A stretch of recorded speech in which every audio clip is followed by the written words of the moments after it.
வணக்கம். ஈரான் அமெரிக்க போர் தற்போது 7வது நாளை கடந்து 8வது நாளுக்குள் நுழைகின்றது. அமெரிக்காவின் மிகவும் முன்னணி விமானம் தாங்கி கப்பலான USS அப்ரஹாம் லிங்கன் தற்போது ஈரான் கடற்கரையிலிருந்து, அதாவது 330 கிலோமீட்டர் தொலைவில் இருந்த கப்பல் தற்போது கிட்டத்தட்ட 1000 கிலோமீட்டர் தூரத்துக்கு பின்னகன்றுள்ளதாக தெரிவிக்கப்படுகின்றது. இந்த கப்பலின் மீது ஈரான் கடந்த வாரம் 4 க்ரூஸ் ஏவுகணைகளை ஏவியிருந்தது. இருந்தபோதும் அந்த ஏவுகணைகள் தமது கப்பலை கிட்ட நெருங்கக்கூட இல்லை என்று அமெரிக்காவின் சென்ட்ரல் காம் என்ற மத்திய கட்டளைப்பிடம் தெரிவித்திருந்தது. அதன் பிற்பாடு அந்த கப்பலில் இருந்து விமானங்கள் ஏவப்படுவது, ஏவுகணைகள் ஏவப்படுவது போன்ற காணொளிகளையும் அவர்கள் பதிவிட்டிருந்தார்கள். ஆனால் தற்போது மீண்டும், அதாவது மார்ச் 5ஆம் தேதி ஈரான் மீண்டும் அந்த கப்பல் மீது ட்ரோன்களை ஏவியிருக்கின்றது. ட்ரோன்களை பொறுத்தவரையில், அதாவது உங்களுக்கு தெரியும், குவைத்தில் இருந்த அமெரிக்காவின் மிக நவீன ரடார் நிலையத்தை கூட அந்த ட்ரோன்கள் தாக்கி அளித்திருந்தன. ட்ரோன்கள் வருவதை அந்த நவீன ரடார்களை கண்டறிய முடியாத பட்சத்தில் அப்ரஹாம் லிங்கன் போன்ற கப்பல்கள் அதை கண்டறிவதும் கடினமாகத்தான் இருக்கும். கிட்டத்தட்ட $20 பில்லியன் பெறுமதியான அணுசக்தியில் இயங்குகின்ற இந்த கப்பல் தற்போது 1000 கிலோமீட்டருக்கு அப்பால், அதாவது ஓமான் கடலை நோக்கி நகர்ந்திருப்பதாக கூறப்படுகின்றது.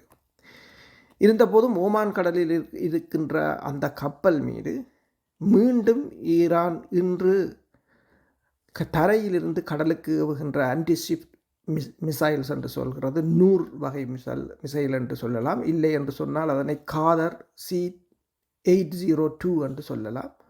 இந்த ஏவுகணைகள் சீனா மற்றும் பிரான்சின் கப்பல் எதிர்ப்பு ஏவுகணைகளை என்ற வடிவமைப்பை கொண்டு வடிவமைக்கப்பட்டது, ஈரானில் தயாரிக்கப்பட்டது.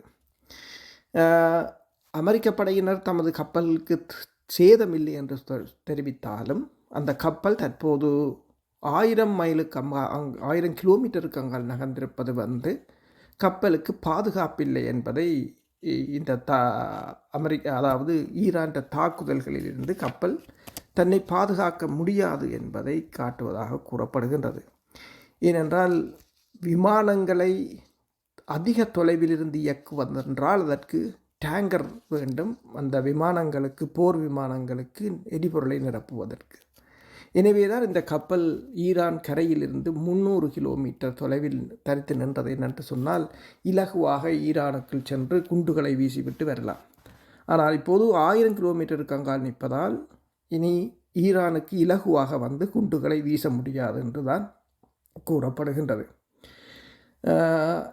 இந்த அதே சமயம் நீங்கள் பார்த்தீங்கன்னு சொன்னால் இந்த ஹோர்முஸ் ஜலசந்தியின் ஊடாக செல்லுகின்ற கப்பல்களுக்கு அமெரிக்கா தனது விமானம் தாங்கி கப்பலின் மூலம் பாதுகாப்பை கொடுப்பதாக கூறியிருந்தாலும் தற்போது அந்த கப்பல் தன்னை பாதுகாப்பதற்கு 1000 கிலோமீட்டருக்கு அங்கால் நகர்ந்துள்ளது ஹோர்முஸ் ஜலசந்தியை மீண்டும் ஈரானிடமே கொடுத்திருக்கின்றது. இன்றும் ஈரான் மேற்கொண்ட தாக்குதலில் 2 கப்பல்கள் தாக்கப்பட்டிருக்கின்றன. ஒன்று ஓமான் வளைகுடாவில் வைத்து, இரண்டாவது ஹோர்முஸ் ஜலசந்தியில் வைத்து. கடந்த 24 மணி நேரத்தில் 2 கொமர்ஷியல் ஷிப்ஸ் மட்டும் அந்த கடலுக்கு, அந்த ஜலசந்தியின் ஊடாக சென்றிருக்கின்றது. ஆயில் டேங்கர் எதுவுமே செல்லவில்லை என்று தான் கூறப்படுகின்றது. 2 பக்கமும் கிட்டத்தட்ட 250-300 ஆயில் டேங்கர்கள் வெயிட் பண்ணி கொண்டிருப்பதாக கூறப்படுகின்றது.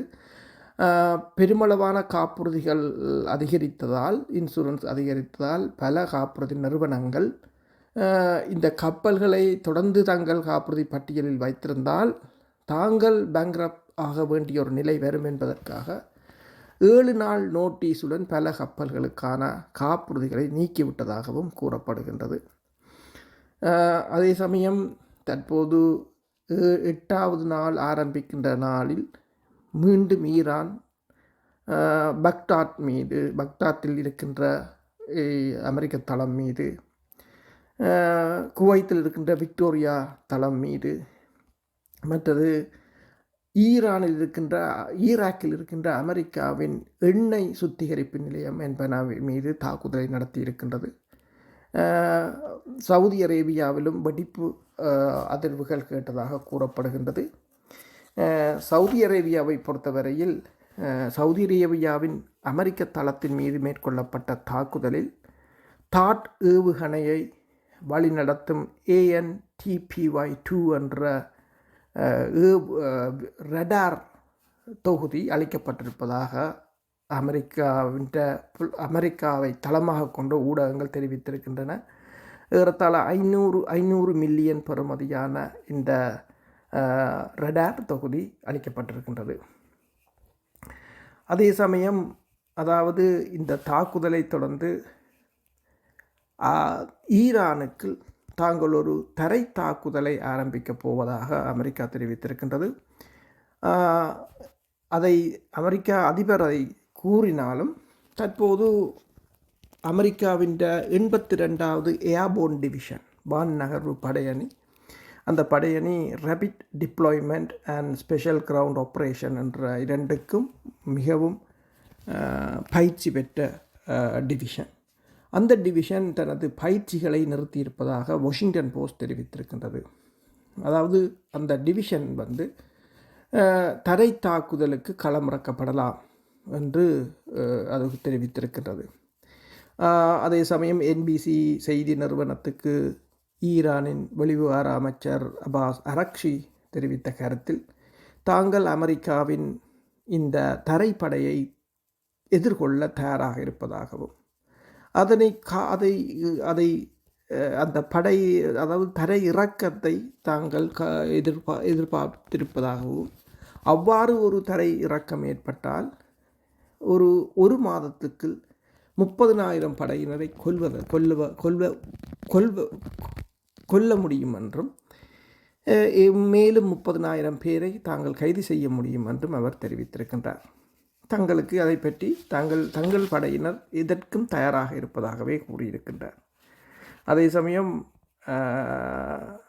ஸ்புட்னிக் ஊடகத்தின் பாதுகாப்புத்துறை ஆலோசகர் கேர்னல் ராஜீவ் அகாவல் தெரிவித்திருக்கின்றார் என்னென்றால், இந்த தற்போதைய இந்த அமெரிக்காவின் எபிக் ஃபியூரி நடவடிக்கை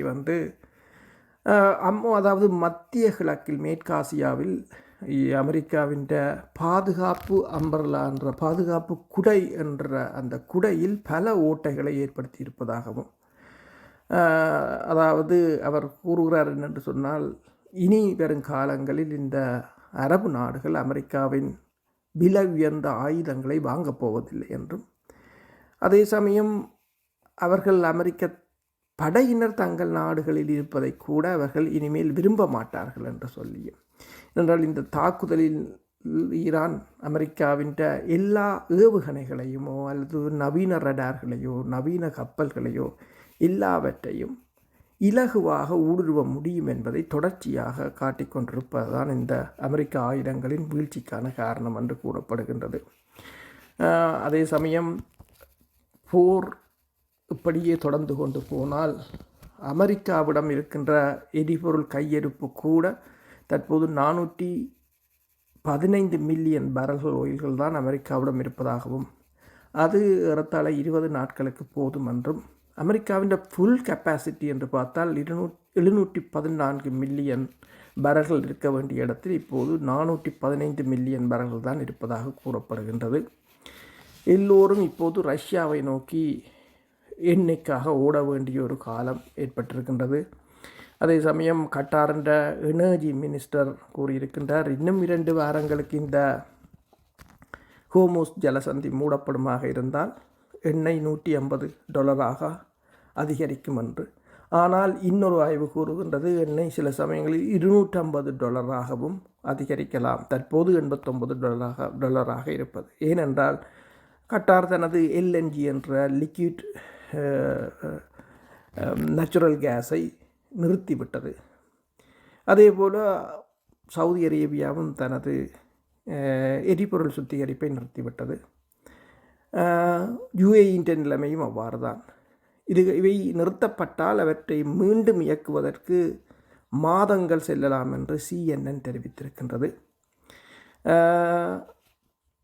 சுற்றுலாத்துறை அதாவது மத்திய கிழக்கு நாடுகளின் சுற்றுலாத்துறை முற்றாக முடங்கி போயிருக்கின்றது. வெளிநாட்டு பணியாளர்கள் நாடுகளுக்கு திருப்ப அனுப்பப்பட்டிருக்கிறார்கள். முதலீடுகள் முற்றாக ஃப்ரோசன் என்ற நிலையை அடைந்திருப்பதாக கூறப்படுகின்றது. ஆனால் மறுபுறமாக தாக்குதல் என்று பார்த்தால் அமெரிக்காவின் இஸ்ரேலின் படையினரும் தொடர்ந்து வான் தாக்குதலை நடத்தி கொண்டிருக்கிறார்கள். ஆனால் அந்த வான் தாக்குதலும் நீண்ட தூரத்துக்கு அவர்கள் பயணிக்க வேண்டிய நிலை இருக்கின்றது. மத்திய கிழக்கு நாடுகளில் இருக்கின்ற ஏவுகணைகள் தற்போது தீர்ந்திருப்பதால் இப்போது அந்த ஏவுகணைகளை கொண்டு வருவதற்காக அமெரிக்க விமானங்கள் வந்து கொண்டிருப்பதாக கூறப்படுகிறது. ஆனால் வாஷிங்டன் போஸ்ட் இன்னொன்றை கூறியிருக்கின்றது. ரஷ்யாவை பொறுத்தவரையில் தற்போது இடம்பெறுகின்ற இந்த போருக்கு ரஷ்யா IRANக்கு தொடர்ச்சியாக புலனாய்வு தகவல்களை வழங்கி கொண்டிருப்பதாக கூறுகின்றது. எனவேதான் இந்த போரில் ஈரான் அமெரிக்காவின் ரடார்களாக இருக்கலாம், கப்பல்களாக இருக்கலாம், தளங்களாக இருக்கலாம், ஏன் CIA அதிகாரிகள் இருக்கின்ற ஆடம்பர விடுதிகளின் அறைகளாக இருக்கலாம், எல்லாவற்றையும் துல்லியமாக தாக்குவதாக வாஷிங்டன் போஸ்ட் தெரிவித்திருக்கின்றது. உக்ரைனில் இவர்கள் எவ்வாறு ரஷ்யாவுக்கு எதிராக தமது புலனாய்வு தகவல்களை ஒருங்கிணைத்து ரஷ்யா மீதான தாக்குதல்களை ஒருங்கிணைத்தார்களோ அதே போல ரஷ்யா தற்போது ஈரானுக்கான தகவல்களை ஒருங்கிணைத்து அமெரிக்காவின் படையினரின் இலக்குகளை தாக்கி வருகின்றது. ஒட்டுமொத்தமாக படையினர் தற்போது மத்திய கிழக்கில் முகாம்கள் அனைத்தும் கைவிடப்பட்ட நிலையில் தான் இருக்கின்றது. இருந்தாலும் அந்த முகாம்களை ஈரான் தொடர்ச்சியாக தாக்கி அழித்து கொண்டிருக்கின்றது. ஒவ்வொரு இரவும் இஸ்ரேல் மீது தொடர்ச்சியாக ஈரான் தாக்குதலை நடத்தி கொண்டிருக்கின்றது. கிளஸ்டர் பம் என்கின்ற ஏவுகணைகளை தற்போது ஈரான் கணிசமான அளவு பாவிக்க ஆரம்பித்திருக்கின்றது. கடந்த வருடம் இடம்பெற்ற போரில் ஈரான் ஒரே ஒரு கிளஸ்டர் பம் மிசைல்ஸை தான் பயன்படுத்தியிருந்தது. இந்த தடவை அதை பல தடவைகள் பயன்படுத்தியிருப்பதாகவும் நேற்றைய தாக்குதலின் போது கூட ஈரான் அதனை பயன்படுத்தியதாகவும் அது கிட்டத்தட்ட 80 குண்டுகளை சுமந்து செல்கின்ற அந்த ஏவுகணை குண்டுகளை ரிலீஸ் பண்ணின பிற்பாடு எந்த ஒரு இடைமறிப்பானாலும் மறைக்க முடியாதென்றும் கூறப்படுகின்றது. இந்த நிலையில் தற்போது அமெரிக்கா தனது நிலைப்பாட்டிலிருந்து இறங்கி வந்திருப்பதாக கூறப்படுகின்றது. அதாவது ஆட்சி மாற்றத்தை அவர்கள் விரும்பவில்லையாம், தாங்கள் அதை செய்யவில்லை என்று கூறியிருக்கிறார்கள். ஆனால் ஈரானை பொறுத்தவரையில் எந்த ஒரு நிலையிலும் தற்போது அமெரிக்காவுடன் பேச்சுக்களை நடத்துவதற்கு தாங்கள் தயாரில்லை என்று கூறியிருக்கின்றது. அதாவது இந்த போரை ஏதோ ஒரு வகையில் மேலும் ஒரு நீண்ட காலத்துக்கு இழுத்தடைப்பு செய்வதன் ஊடாக அமெரிக்காவின் இருப்புக்கு, அதாவது மேற்காசிய நாடுகளில் குறிப்பாக மத்திய கிழக்கில் அமெரிக்காவின் இருப்பை முடிவுக்கு கொண்டு வரும் ஒரு நடவடிக்கையாகத்தான் பார்க்கப்படுகிறது. அது ஈரான் மட்டும் முடிவாக இருக்காது. ரஷ்யாவும் சீனாவும் இதற்கு பின்னணியில் இருக்கிறார்கள் என்றுதான் யோசிக்கலாம். என்று சொன்னால் ஆப்பிரிக்க நாடுகளிலிருந்து எவ்வாறு பிரான்ஸ், அமெரிக்கா போன்ற நாடுகளை அகற்றினார்களோ கடந்த 2 வருடங்களாக அது முற்று பெற்று விட்டது. இப்போது அவர்களின் பார்வை